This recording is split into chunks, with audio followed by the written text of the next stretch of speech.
శివపురాణము ప్రస్తావన. నమస్కారము గురువుగారు. తల ఎత్తి చూశాడు. ధ్యాన ముద్రలో ఉన్న రత్నాకరుడు. ఎదురుగా నిలబడి ఉన్నారు తన శిష్యులు కృష్ణశర్మ, నారాయణ భట్టు. చాలా కాలానికి వచ్చిన శిష్యులను చూసి అమితానందముతో వారిని ఆహ్వానించాడు. కుశల ప్రశ్నలు అయిన తరువాత వచ్చిన పని ఏమిటి అని అడిగాడు. గురుదేవా, ఇప్పటి వరకు మీ దగ్గర అనేకమైన గ్రంథాలను తెలుసుకున్నాం. లలిత సహస్రనామాలకు భాష్యం కూడా చెప్పారు. ఇప్పుడు శివపురాణము చెప్పించుకోవాలని వచ్చాము అన్నారు శిష్యులు. మంచిది, ఇవాల్టికి సెలవు తీసుకుని రేపు రండి అన్నాడు రత్నాకరుడు. మరునాటి సాయంత్రం అనుకున్న ప్రకారమే వచ్చారు శిష్యులు. గురువుగారి ఎదురుగా దర్భాషణం ఆసీనులైనారు. వారిని చూసి చెప్పటం ప్రారంభించాడు రత్నాకరుడు. భారతదేశములో బదరికావనము అనే వనము ఉన్నది. అది పరమ పవిత్రమైనది. నరనారాయణులు అక్కడే తపస్సు చేశారు. ఒకసారి మునులందరూ కలిసి అక్కడ ఒక యాగం చెయ్యాలి అనుకున్నారు. ఆ యాగము చూద్దామని సూత మహర్షి కూడా వచ్చాడు. ఆయన రాకకు మునులంతా మహదానందం చెందారు. ఆయనను ఉచిత రీతిన సత్కరించి, మహాత్మా, శివపురాణము వినాలని మాకు చాలా కాలము నుండి కోరికగా ఉన్నది. కాబట్టి ఈ యాగ సమయములో ప్రతిరోజు మాకు శివుని లీలలను వివరించండి అని అర్థించారు. ఆ మాటలకు ఆనందించిన సూతుడు, మునివర్యులారా, పూర్వకాలములో మార్కండేయుడికి శివమహత్యము గూర్చి విపులముగా తెలుసుకోవాలనిపించింది. అప్పుడు సత్యలోకానికి వెళ్ళి శివుని లీలలను గూర్చి చెప్పమని అడిగాడు.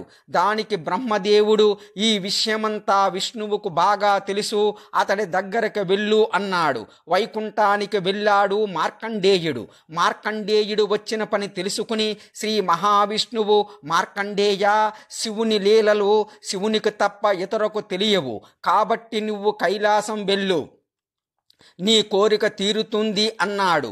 మార్కండేయుడు కైలాసానికి వెళ్ళి ఈశ్వరుడికి నమస్కరించి, స్వామి, దేవదేవా, తమ లీలలు వినాలని వచ్చాను అన్నాడు. దానికి శంకరుడు, మార్కండేయ, నా లీలలను గురించి వివరించగలవాడు నందీశ్వరుడు ఒక్కడే, వెళ్ళి అతన్ని ప్రసన్నం చేసుకో అన్నాడు. మార్కండేయుడు నందీశ్వరుని సమీపించి పరిపరి విధాల నందిని, ఈశ్వరుణ్ణి స్తుతించాడు. నందీశ్వరుడు ప్రసన్నుడై, భక్త శిఖామణి, నీకేమి కావాలి అని అడిగాడు. దానికి మార్కండేయుడు, భక్తాగ్రన్య, నాకు ఈశ్వరుని లీలలను వినాలని ఉన్నది. నా కోరిక తీర్చ నీవే సమర్థుడవు అన్నాడు. దానికి నందీశ్వరుడు సంతోషించి శివుని లీలలు ఒక్కొక్కటిగా చెప్పటం ప్రారంభించాడు.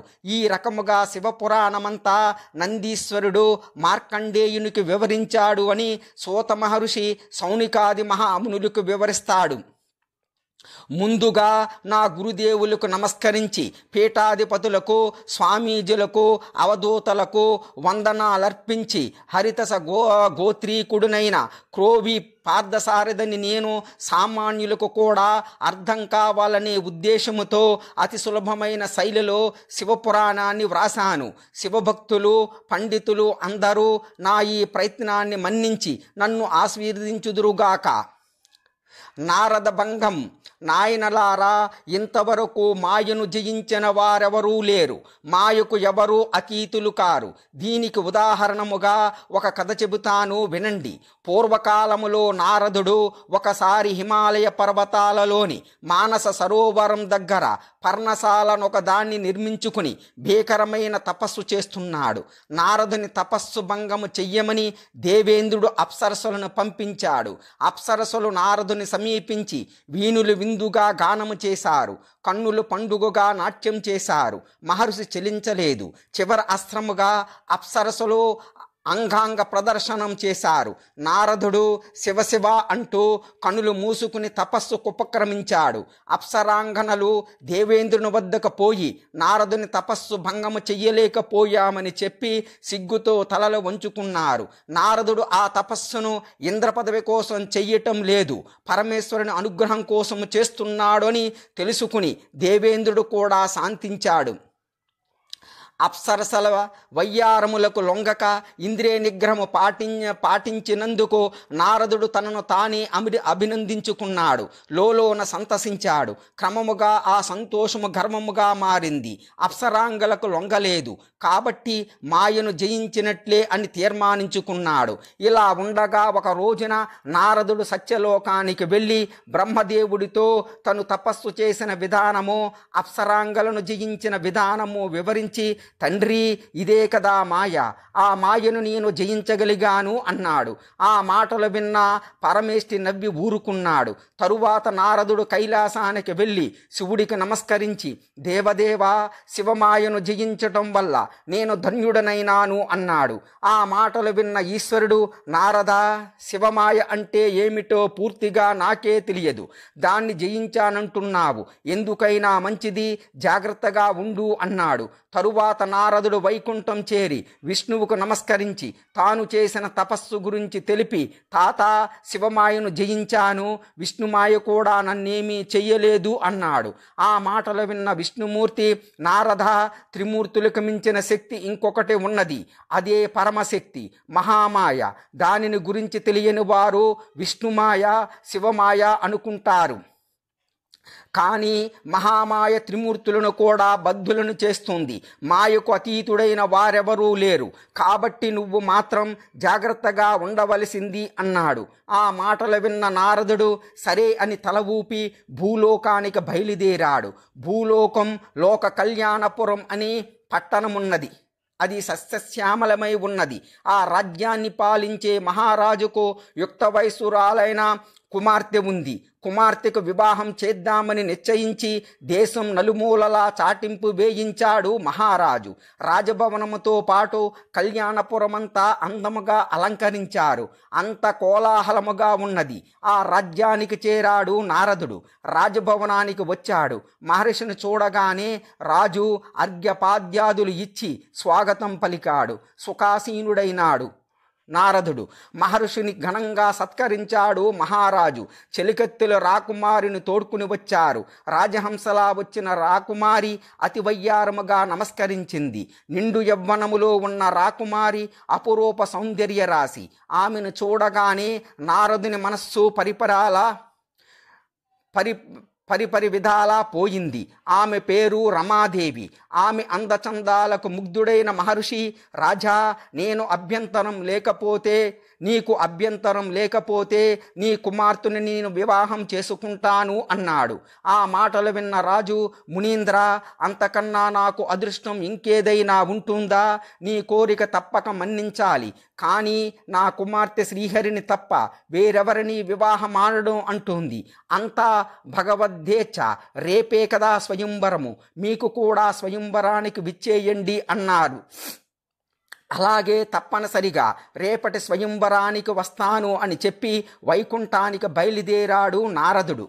వైకుంఠములో శ్రీమన్నారాయణుడు శేషసాయి అయి ఉన్నాడు. నారదుడు వైకుంఠం చేరి శ్రీహరిని చూసి, మహాప్రభో, సుఖాలు భోగాలు అనుభవించటములో నీకు మించిన వాడు ఈ జగత్తులో మరెవరూ లేరు. నేను సన్యాసిని, ఏకాకిని. స్వామి, కలత్ర సుఖముగో స్వర్గ సుఖము కన్నా కూడా మిన్నా అంటారు. భూలోకములో కళ్యాణ పురాధీశుడు తన కుమార్తెకు స్వయంవరం ప్రకటించాడు. ఆమె అందాల రాశి, అపరంజి బొమ్మ. నేను ఆమెను వివాహమాడాలనుకుంటున్నాను. మరి ఆమె శ్రీహరిని తప్ప అన్యులను వివాహమాడను అంటున్నది. కాబట్టి ఓ జగన్నాథ, నీ హరి రూపము నాకు ప్రసాదించి నన్ను ఒక ఇంటివాణ్ణి చేసి పుణ్యం కట్టుకో అంటూ అనేక విధాల ప్రార్థించాడు. ఆ మాటలు విన్న విష్ణుమూర్తి, నారద, వివాహము అంటే ఒక స్త్రీని కట్టుకుని ఆమెతో కాపురం చెయ్యటమే కదా. మాయలో పడ్డవాడు ఆ మాయ నుండి బయటపడే మార్గం ఉన్నది.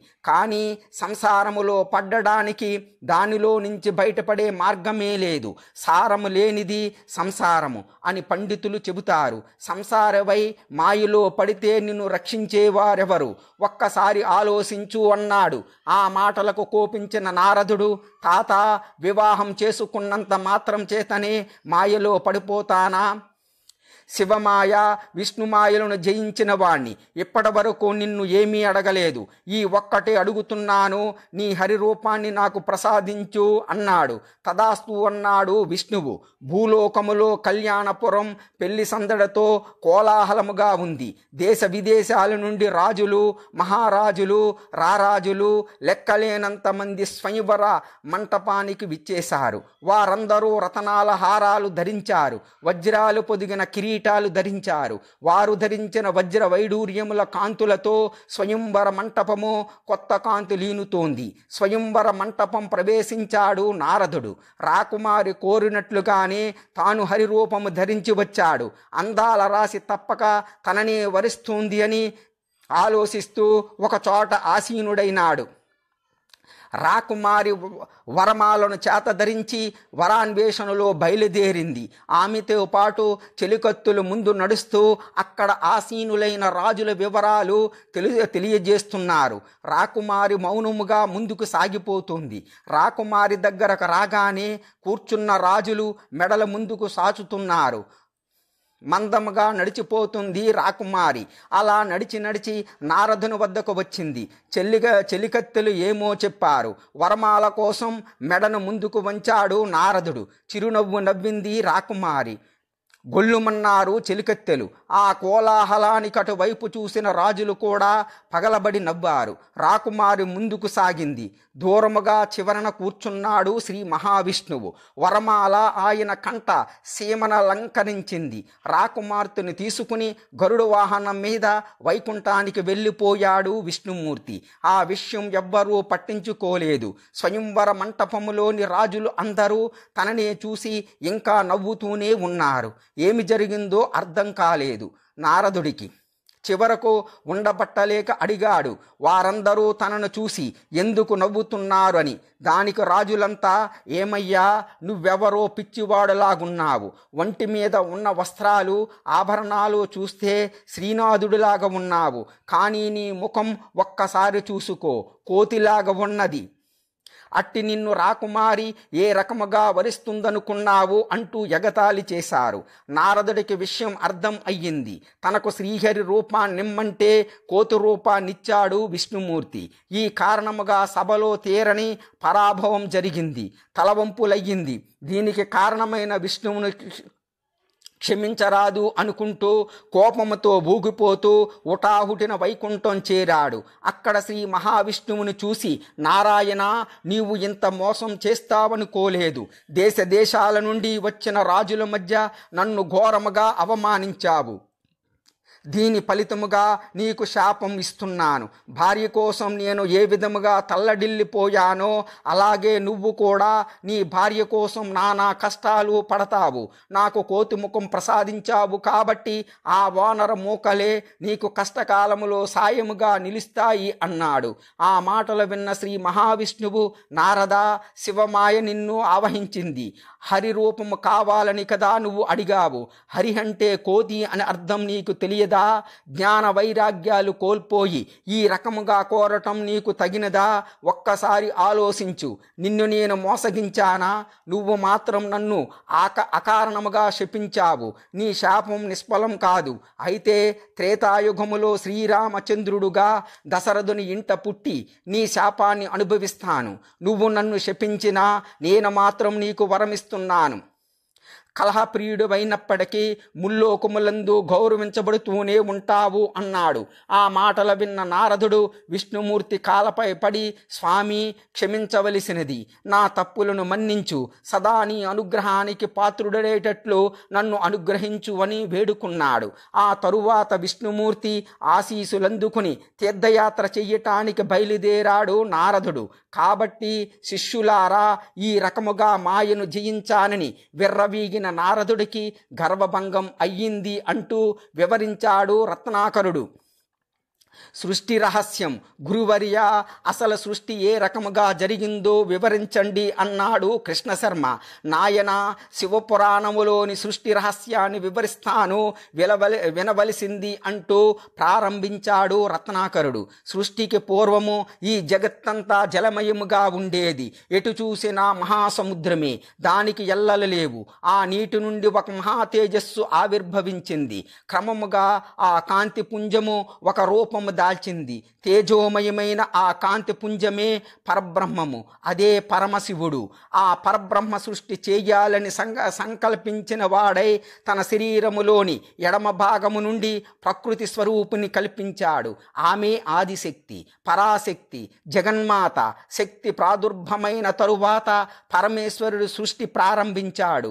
మొదటగా పరమేశ్వరుడు ప్రకృతి స్వరూపమైన ఆదిశక్తిని తన వామాంకము పైన ఆసీనురాలిని చేసి ఆమెను కౌగులించుకుని విహారానికి బయలుదేరాడు. ఆ సమయములో పరమేశ్వరుని సంకల్పము వల్ల నీల మేఘశ్యాముడు, 4 చేతులు కలవాడు, ఆ చేతులు యందు శంఖ చక్ర గదా పద్మములను ధరించిన వాడు, లక్ష్మీదేవితో కూడినవాడు అయిన శ్రీమన్నారాయణుడు ఉద్భవించాడు. పరమేశ్వరుడు అతడికి పట్టు వస్త్రములు, మణిమయ కిరీటము, కౌస్తుభము ప్రసాదించాడు.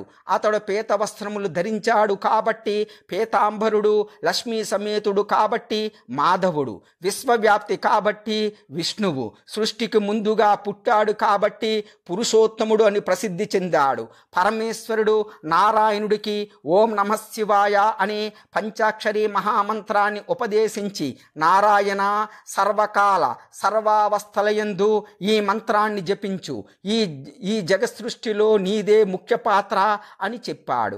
విష్ణుమూర్తి సముద్రములో వటవత్రము మీద శయనించి పంచాక్షరి మంత్ర జపం చేస్తుండగా అశరీరవాణి, ఓయి నారము నుండుట చేత నీవు నారాయణుడు అనబడుదువు అని పలికింది. నారము అనగా నీరు, జ్ఞానము అని అర్థము.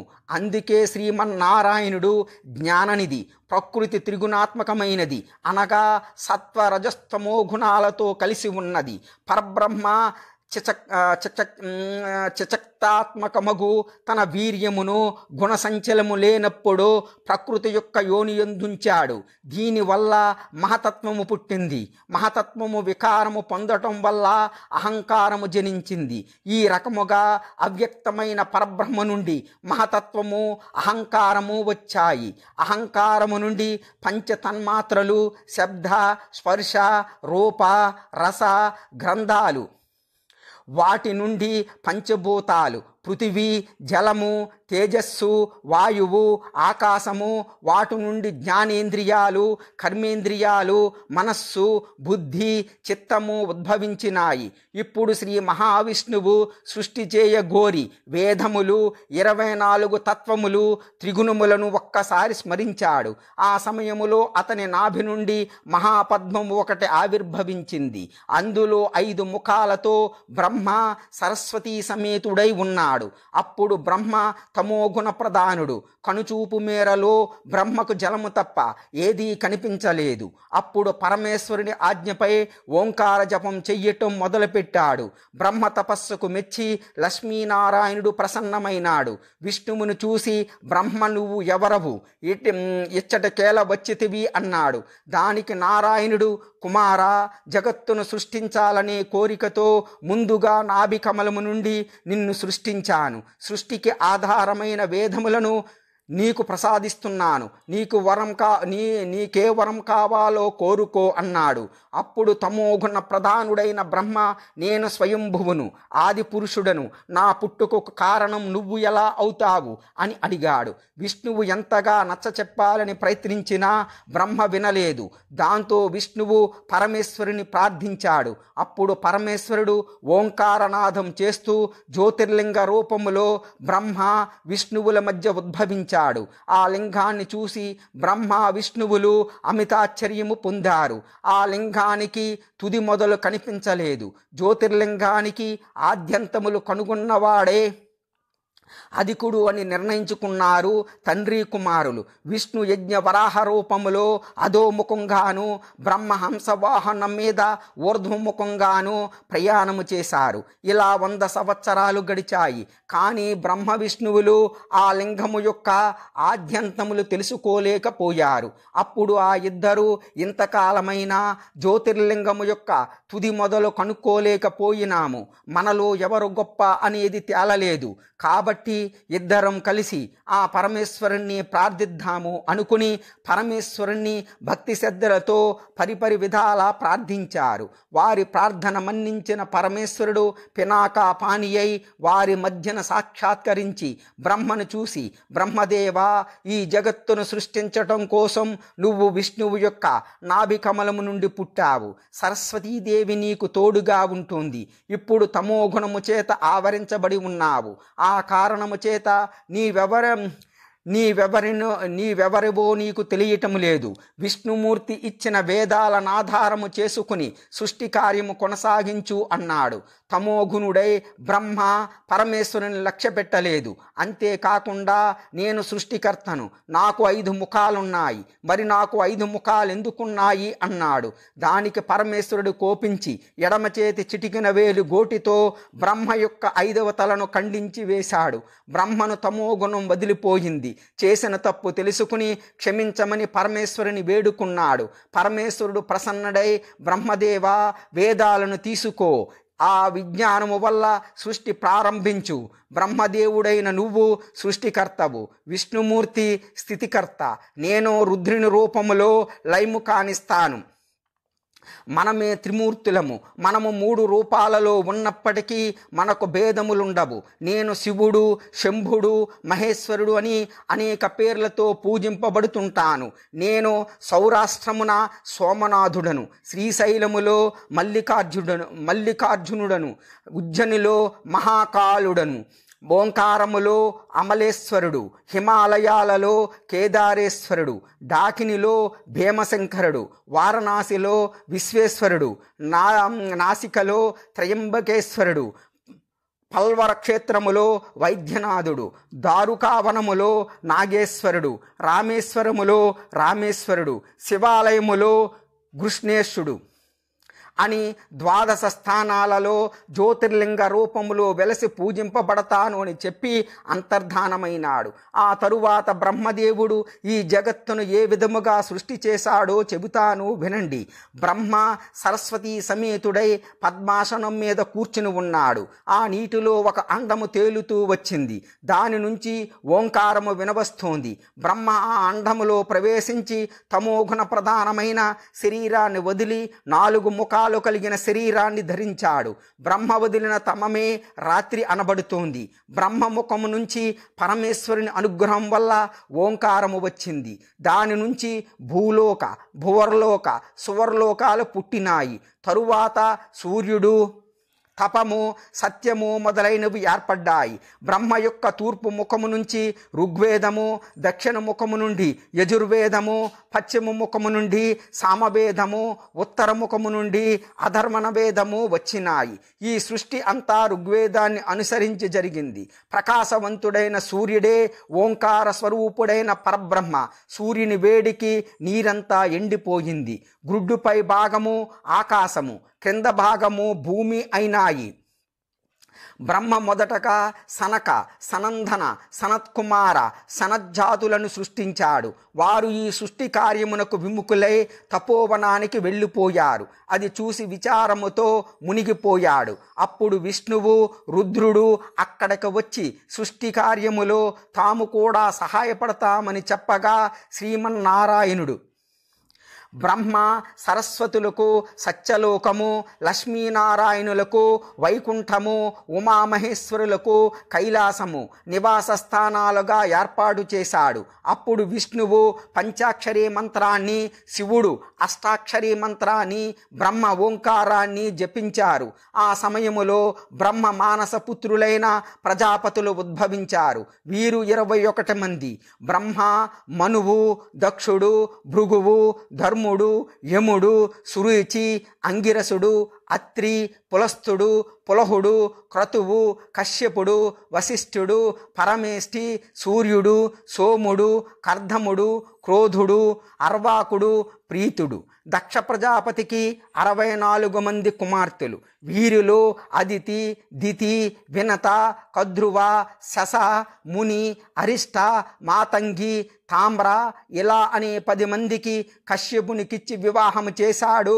కశ్యపుడికి అదితియందు ఇంద్రాది దేవతలు, దితియందు దైత్యులు, వినతకు అనూరుడు, గరుత్మంతుడు, కద్రువకు సర్పములు, శశకు పక్షులు, మునికి గంధర్వులు, అరిష్టకు అప్సరసలు, మాతంగికి ఐరావతము, తామ్రకు పక్షులు, ఇలకు వృక్షములు జన్మించాయి. ఇంద్రాది దేవతలు సత్యధర్మ పరాయణులు. ఇంద్రునికి స్వర్గాధిపత్యమిచ్చారు దేవతలు. అతడికి వేద కర్మల యందు అధికారము, యజ్ఞయాగాలలో ఆవిర్భాగము ఇచ్చారు. దైత్యులు అధర్మపరులు, అసూయాపరులు. వీరికి కేకారణ్యములు, కొండగుహలు నివాస స్థానములైనాయి. మిగిలిన వారికి వారి స్వభావాన్ని అనుసరించి నివాసము కల్పించబడింది. బ్రహ్మ యొక్క అంశతో స్వయంభువ మనువు జన్మించాడు. పద్మగంధి, శతరూప అని భార్యలు స్వయంభువునకు అగ్రీయుడు, ప్రియవ్రతుడు, ఉత్తానపాదుడు కుమారులు. రాకూతి, దేవహూతి, ప్రసూతి కుమార్తెలు. రాకూతికి రుచితోనూ, దేవహూతికి కర్ధమునితోనూ, ప్రసూతికి దక్షిణతోనూ వివాహం జరిగింది. దేవమాలిక కర్ధముని వలన కపిలుడు జన్మించాడు. దక్షుని యొక్క 13 కుమార్తెలను ధర్ముడు వివాహం చేసుకోగా భృగువు 11 మందిని వివాహమాడాడు. శివుడు సతీదేవిని, మరీచి, సంభూతిని, అంగీరసుడు, స్మృతిని, పులస్తుడు, ప్రీతిని వివాహమాడారు. ఈ రకముగా దక్ష ప్రజాపతి కుమార్తెలు తమ భర్తలతో కలిసి 3 లోకాలలోనూ జీవరాశిని ఉత్పత్తి చేశారు. ఈ విధముగా దక్ష ప్రజాపతి సంతతి వలన పిపీలకాది బ్రహ్మ పర్యంతము 84 లక్షల జీవరాశులు జన్మించినాయి అంటూ సృష్టి రహస్యాన్ని తన శిష్యులకు వివరించాడు రత్నాకరుడు. గుణనిధి, నాయనలారా, తెలిసి గాని తెలియక గాని పరమేశ్వరిని ఆరాధించినట్లే ఆ భక్తులను ఈశ్వరుడు చల్లగా చూస్తాడు. దీనికి ఉదాహరణ ఒక కథ చెబుతాను వినండి. పూర్వకాలములో కాంపిల్య నగరములో యజ్ఞదత్తుడనే బ్రాహ్మణుడుండేవాడు.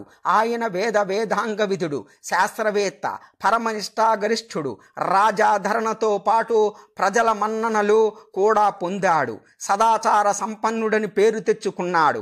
అతని భార్య సోమిదమ్మ, భర్తకు తగిన భార్య. వీరి కుమారుడు గుణనిధి.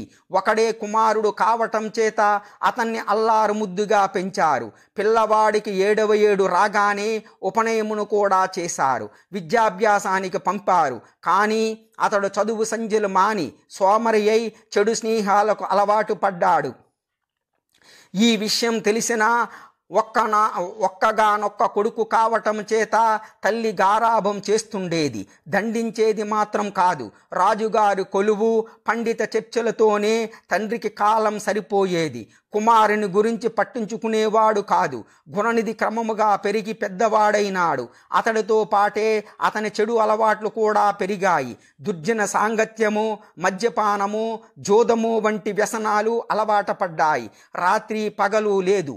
ఎప్పుడో ఇంటికి వచ్చి అన్నం తినిపోయేవాడు. ఒకవేళ ఎప్పుడైనా తండ్రి కుమారుని గురించి అడిగితే వేదాధ్యయనములో తీరిక లేకుండా ఉన్నాడు అని చెప్పేది తల్లి. కుమారుడు ఇంటికి వచ్చినప్పుడు కంటతడి పెట్టుకునేది తల్లి. చెడు తిరుగుళ్ళు మాని చదువుకోమని చెప్పేది. అతడు వినేవాడు కాదు. కానీ పుత్ర ప్రేమతో అతడు అడిగినంత డబ్బు ఇచ్చి పంపేది. ఈ రకముగా తల్లికి తెలిసి కొంత, తెలియకుండా కొంత తీసుకువెళ్ళి జూదమాడేవాడు గుణనిధి. ఈ రకముగా కొంతకాలం గడిచింది. ఒకనాడు గుణనిధి తల్లిని డబ్బిమ్మని అడిగాడు. అతడు అడిగినంత ఆమె ఇవ్వలేకపోయింది. ఆ కారణముగా తల్లికి తెలియకుండా లోపల పెట్టులో ఉన్న వజ్రపు టొంగరాన్ని తీసుకుపోయాడు గుణనిధి. గుణనిధి ఆ ఉంగరాన్ని జోదములో ఓడిపోయాడు. గెలిచినవాడు ఆ ఉంగరాన్ని తీసుకుని రాజవీధిలో పోతుండగా యజ్ఞదత్తుడు చూశాడు. తన ఉంగరం ఇతడి చేతికి ఎలా వచ్చింది? వెంటనే అతన్ని నిలువరించి, ఈ ఉంగరం నీకెక్కడిది? ఎవరిచ్చారు? నిజం చెప్పకపోతే రాజస్థానానికి తీసుకుపోతాను అన్నాడు. ఆ మాటకు భయపడ్డ జోదరి నిజం చెప్పేశాడు. అతడి మాటలు వినగానే స్థానువులా చలనరహితుడైపోయాడు యజ్ఞదత్తుడు. అతనికి ఇవ్వవలసిన బాకీ చెల్లించి ఆ ఉంగరాన్ని తీసుకుని ఇంటికి వచ్చాడు. భర్త ఇంటికి రాగానే కాళ్లకు నీళ్ళిచ్చింది భార్య. యజ్ఞదత్తుడు హతాశుడై నేల మీద కూలబడ్డాడు. అతడి కళ్ళు బైర్లు కమ్మినాయి. భార్య అతని కాళ్ళు కడిగి, నాథా, నీ విచారానికి కారణమేమి అని అడిగింది. యజ్ఞదత్తుడు కొద్దిగా తేరుకుని, రాజుగారు, నాకు బహుకరించిన వజ్రపు ఉంగరం ఏది అన్నాడు. ఓస్, దానికోసమేనా ఇంత ఇది? ఆ ఉంగరం లోపల పెట్టెలో భద్రముగా ఉంది అంది సోమిదేవమ్మ. ఒక్కసారి దాన్ని తీసుకురా అన్నాడు యజ్ఞదత్తుడు.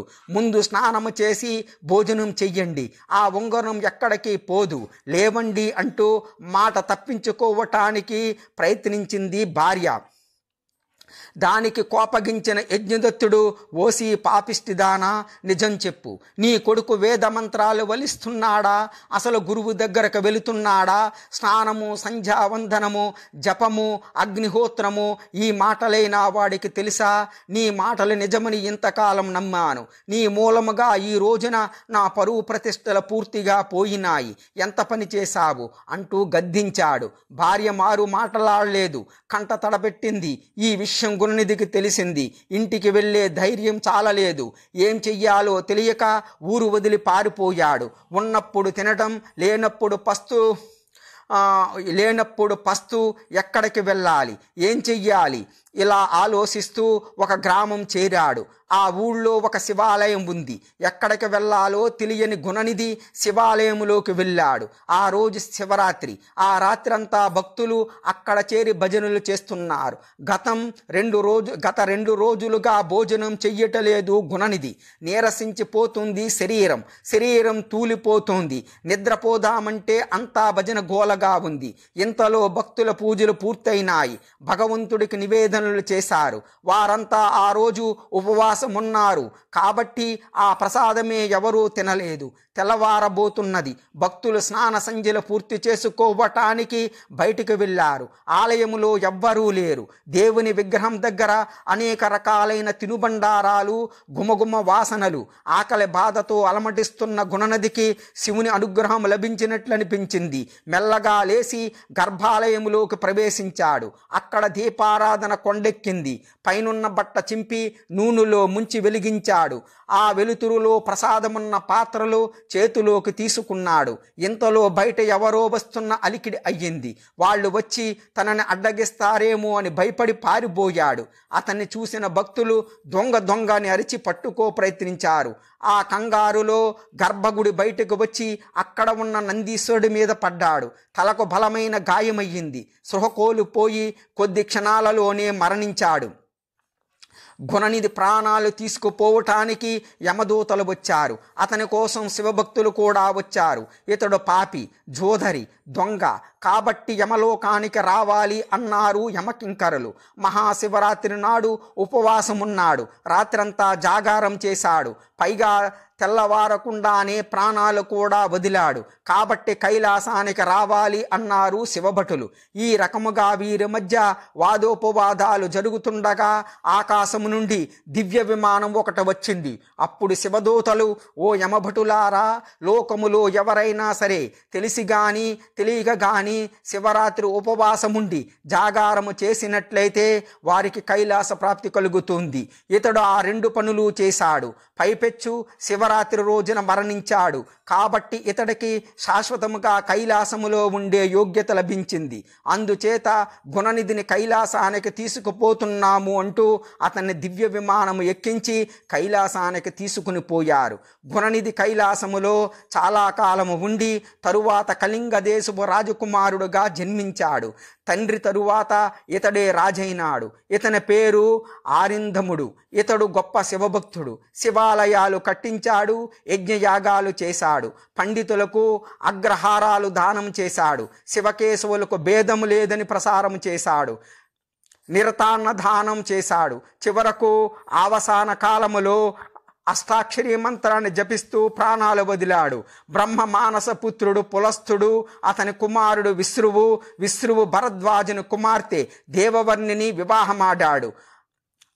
అరిందముడు మరణించిన తరువాత స్వర్గ సుఖాలను అనుభవించి దేవవర్ణి గర్భాన వైశ్రావణుడుగా జన్మించాడు. ఇతడే కుబేరుడు.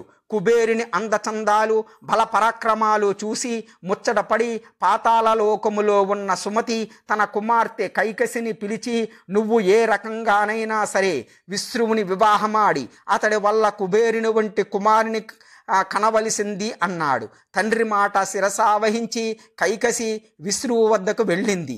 ఆమె మనోభీష్టాన్ని గ్రహించిన మహర్షి ఆమె కోర్కెను మన్నించాడు.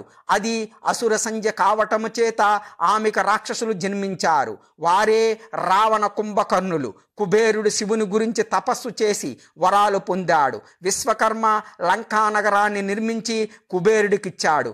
రావణుడు కుబేరుని ఓడించి లంకానగరాన్ని స్వాధీనం చేసుకున్నాడు. కుబేరుడు కాశీనగరము చేరి అన్నపానీయాలు విసర్జించి శివుని గురించి ఘోర తపస్సు చేశాడు. అతని తపస్సుకు మెచ్చి శివుడు అలకాపురి పట్టణాన్ని ఇచ్చాడు. అందులో చైత్రరథముని మనోహరమైన ఉద్యానవనాన్ని నిర్మించాడు. కుబేరుణ్ణి యక్షులకు నాయకుడుగా చేశాడు. నవనిధులకు అధిపతిగా చేశాడు. ఈ రకముగా గుణనిధి చెడ్డ పనులు చేసినప్పటికీ ఈశ్వరానుగ్రహం వల్ల కుబేరుడైనాడు అంటూ వివరించాడు రత్నాకరుడు. అరుంధతి బ్రహ్మదేవునికి అనేక మంది మానసపుత్రులు ఉన్నారు. వారి తరువాత సంధ్య అనే పుత్రిక కూడా జన్మించింది. ఈమె అతిలోక సౌందర్య రాశి. బ్రహ్మ మానస పుత్రులైన నవబ్రహ్మలు కూడా ఆమె సౌందర్యాన్ని చూసి పరవశించిపోతున్నారు. అది చూసిన శివుడు కోపగించి సంధ్యాదేవిని కైలాస పర్వతము మీద తపస్సు చేయమని చెప్పాడు. ఆ తరువాత గౌతమాది మహర్షులు ధర్మశాస్త్రాలను వ్రాసారు. సంధ్యాదేవి మీద మోహముతో బ్రహ్మకు వీర్యస్ఖలనం జరిగింది. అగ్ని స్వాత్రులు 64,000 మంది, బరిహిసదులు 84,000 మంది ఉద్భవించారు. వీరందరూ పితృగణాలు. అలాగే సంధ్యాదేవిని తలుచుకున్న నవబ్రహ్మలకు పుట్టినవారు కూడా పితృగణాలలో కలిసిపోయారు. సంధ్యాదేవి పితృమాత అయ్యింది. కొంతకాలానికి బ్రహ్మ వశిష్ఠుని పిలిచి సంధ్యాదేవి కైలాస పర్వతము పైన తపస్సు చేస్తున్నది, నీవామెకు శివ పంచాక్షరి ఉపదేశించవలసినది అన్నాడు. తండ్రి ఆజ్ఞను పాటించాడు వశిష్ఠుడు. కఠోర నియమాలతో పంచాక్షరి మంత్రాన్ని జపించింది సంధ్యాదేవి. శివుడు ప్రత్యక్షమై ఏం వరం కావాలో కోరుకోమన్నాడు. అప్పుడామె, దేవదేవా, నా ఈ శరీరము అగ్ని ప్రవేశము చేసి నేను పునర్జన్మ ఎత్తాలి. నన్ను వ్యామోహముతో చూసిన వారు నపుంసకులు కావాలి. పతివ్రతలలో నేను శ్రేష్ఠురాలును కావాలి అని అడిగింది. దానికి శంకరుడు చంద్రభాగా నదీ తీరమున మేధాతిథి అనే ఋషి యజ్ఞం చేస్తున్నాడు. ఎవరికంటా పడకుండా నువ్వు ఆ యజ్ఞకుండములో ప్రవేశించు. యజ్ఞకుండములో ప్రవేశించే సమయములో నువ్వు ఎవ్వరిని భర్తగా కోరుకుంటే అతడే నీ భర్త అవుతాడు. నీ కోరికలన్నీ తీరుతాయి అన్నాడు. సంధ్యాదేవి శంకరుడు చెప్పినట్లుగానే యజ్ఞకుండములో ప్రవేశిస్తూ వశిష్ఠుని భర్తగా ధ్యానించింది. ఆ సమయములో సూర్యుడు ఆమె శరీరాన్ని 2 భాగాలుగా చేశాడు. అందులో పైభాగము దేవతలకిష్టమైన ప్రాతః సంధ్య, క్రింద భాగము పితృదేవతలకిష్టమైన సాయం సంధ్య. అగ్నిలో ఆమె భస్మమైన తరువాత ఆమె ఆత్మకు అగ్నిదేవుడు ఒక రూపం కల్పించాడు. ఆమె అరుంధతి. మేధాతిథి మహర్షి అరుంధతిని పెంచి పెద్ద చేసిన వశిష్ఠుడికిచ్చి వివాహం చేశాడు అన్నాడు రత్నాకరుడు. దక్షవాటిక. శిష్యులారా, పూర్వకాలములో పరమేశ్వరుని ధిక్కరించి యాగము చేయబోయిన దక్ష ప్రజాపతికి గర్వభంగమయ్యింది. మీకు ఆ కథను చెబుతాను వినండి. దక్ష ప్రజాపతి బ్రహ్మదేవుని ఆజ్ఞ మేరకు తన కుమార్తె సతీదేవిని శివునికిచ్చి వివాహం చేశాడు. సతీదేవిని తీసుకుని శివుడు కైలాసం చేరి జనుల యొక్క పూజలందుకున్నాడు. ఆ తరువాత బ్రహ్మలు ప్రయాగలో సత్రయాగము చెయ్య తలపెట్టారు. ఆ యాగానికి దేవతలు, దిక్పాలకులు, ప్రజాపతులు, త్రిమూర్తులు వారు వీరు అందరూ విచ్చేశారు.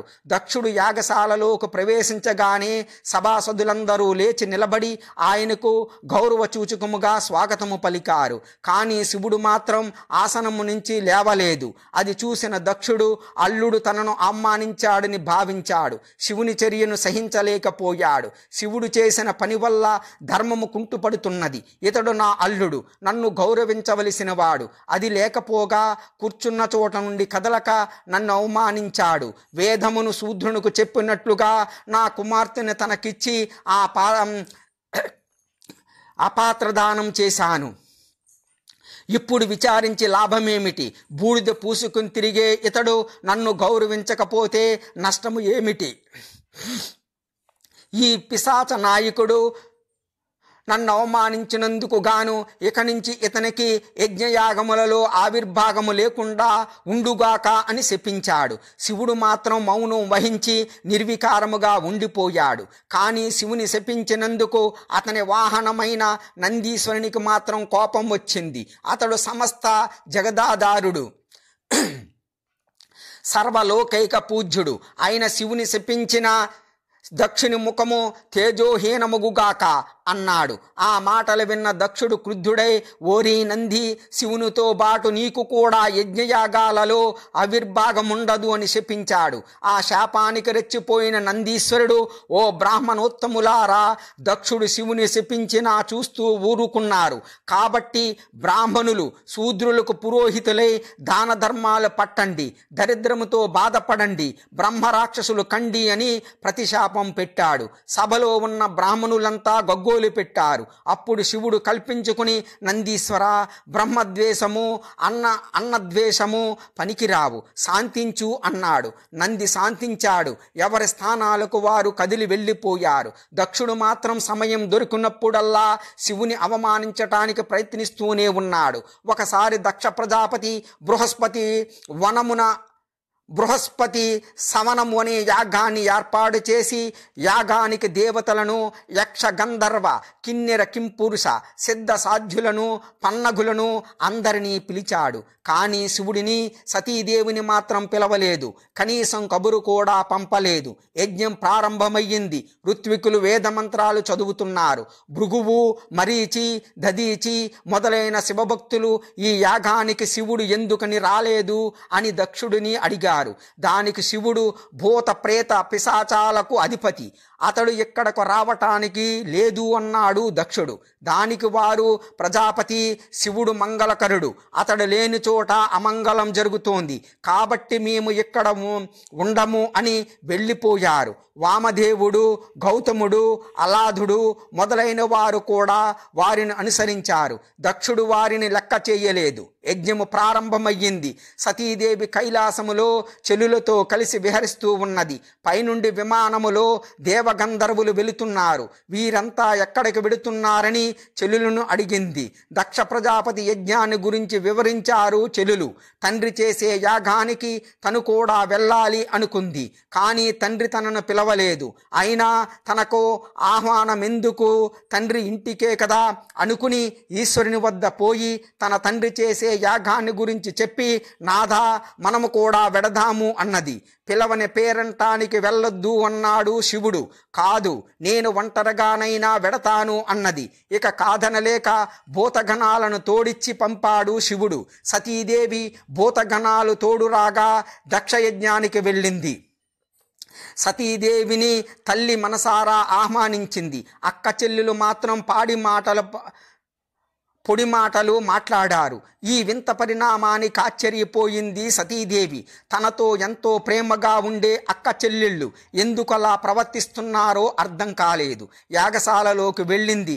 తండ్రి తనను చూసి కూడా పలకరించలేదు. ఇక ఉండబెట్టలేక తండ్రి నేను వచ్చాను అన్నది. సతీదేవిని చూసి దక్షుడు, సతీ నీ భర్త భూతనాథుడు, పిశాచ నాయకుడు, శ్మశానమునందు తిరుగుతున్నాడు, పుర్రెల మాలలు ధరిస్తాడు కాబట్టి అపవిత్రుడు. అతని భార్యవైన నువ్వు కూడా అపవిత్రురాలవే కాబట్టి నీకు గాని నీ భర్తకు గాని ఈ యాగశాల యందు ప్రవేశం లేదు. ఇక్కడ నుండి వెళ్ళిపో అన్నాడు. ఆ మాటలు విన్న సతీదేవికి ఏమీ తోచలేదు.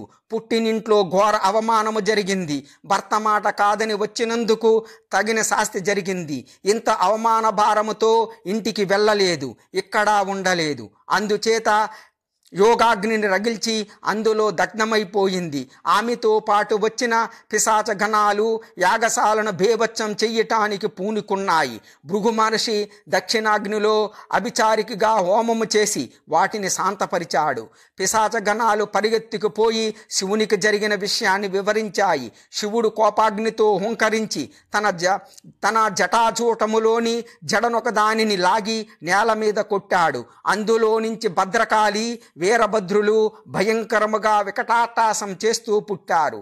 నంది, భృంగి తదితర పిశాచగణాలు వెంటరాగా వీరభద్రుడు, భద్రకాళి దక్షుని యజ్ఞవాటికకు బయలుదేరారు. వారి రాకతో అకాల ప్రళయము వచ్చినట్లు అయ్యింది. యజ్ఞవాటికలో సభాసదులు మోహాలు కాంతిహీనములయ్యాయి. ఆకాశము నుండి నక్షత్రాలు నేలరాలినాయి. దక్షుని ఎడమ కన్ను అదిరింది. ఈ అపశకునాలు చూసి సభాసదులు ఎక్కడి వారక్కడ పారిపోబోయారు. కానీ పిశాచగణాలు వారిని పట్టుకుని చితకబాదినాయి. వీరభద్రుడు యాగశాలలోకి వెళ్ళి అక్కడ ఉన్న వారందరినీ హింసించాడు. చివరకు దక్షుని తల నరికి దక్షిణాగ్నిలో హోమం చేశాడు. ఇంకా కోపం చల్లారక విలయతాండం చేశాడు. వికటాటహాసాలు చేశాడు. ఋత్వికులను కూడా క్రూరంగా హింసించాడు. యాగశాలనంతా చిన్న భిన్నం చేశాడు. దక్షుని భార్య కొందరు దేవతలతో వచ్చి వీరభద్రుని, భద్రకాళిని శాంతించమని పరిపరి విధాలా ప్రార్థించారు. వారు శాంతించి కైలాసానికి వెళ్ళిపోయారు. బ్రహ్మ, విష్ణువు మొదలైన దేవతా ప్రముఖులంతా శివుని వద్దకు వెళ్ళి, ఈశ్వర, యజ్ఞము పూర్తి కాకపోతే అశుభం జరుగుతోంది, లోకానికి ఈతి బాధలు తప్పవు, కాబట్టి యజ్ఞాన్ని పూర్తి చేసి చేయించు అని బ్రతిమిలాడి శివునిని యాగశాలకు తీసుకుపోయారు. అప్పుడు శివుడు తన దూతలను పంపి ఋత్విక్కులను పిలిపించాడు. దక్షుని తల యజ్ఞకుండములో మాడి మసి అయిపోయింది. కాబట్టి ఉత్తర దిశగా తల ఉంచి పడుకున్న ఏ ప్రాణిదైనా సరే తల నరికి తెమ్మన్నాడు శివుడు. అలా పడుకున్న ఒక మేక మాత్రమే కనిపించింది భటులకు. ఆ మేక తలనే తెచ్చినారు. దాన్ని దక్షుని శరీరానికి అంటించినారు. దక్షుడు పునర్జీవుడై యాగము పూర్తి చేశాడు. దక్షుడు పరమేశ్వరుని క్షమించమని పరిపరి విధాలా ప్రార్థించాడు. శంకరుడు అనుగ్రహించి దక్షుడు యజ్ఞము చేసిన స్థలము ఇక మీద దక్షవాటిక అని పిలువబడుతోంది అని వరమిచ్చాడు అంటూ వివరించాడు రత్నాకరుడు.